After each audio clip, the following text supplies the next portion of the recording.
భైరవ తన మాతృభూమి యొక్క అణిచివేత పరిమితులు మరియు ఔదార్య వేటగాడి యొక్క ప్రమాదకరమైన జీవితం 2898 ఏడీలో ఎడారిగా మారిన కాశీ నగరం ఇప్పుడు ఉనికిలో ఉన్న ఏకైక నగరం.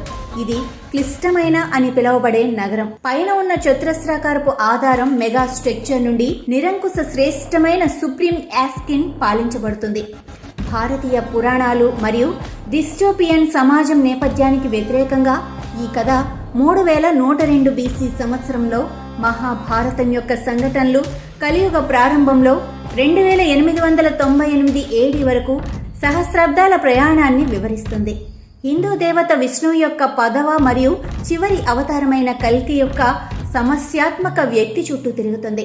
కలియుగంపై ఆధిపత్యం చెలాయించే ప్రతికూల లక్షణాలు మరియు శక్తులకు ప్రతీక అయిన కాళీ అనే రాక్షసుని ఓడించడమే కల్కి యొక్క ప్రాథమిక లక్ష్యం.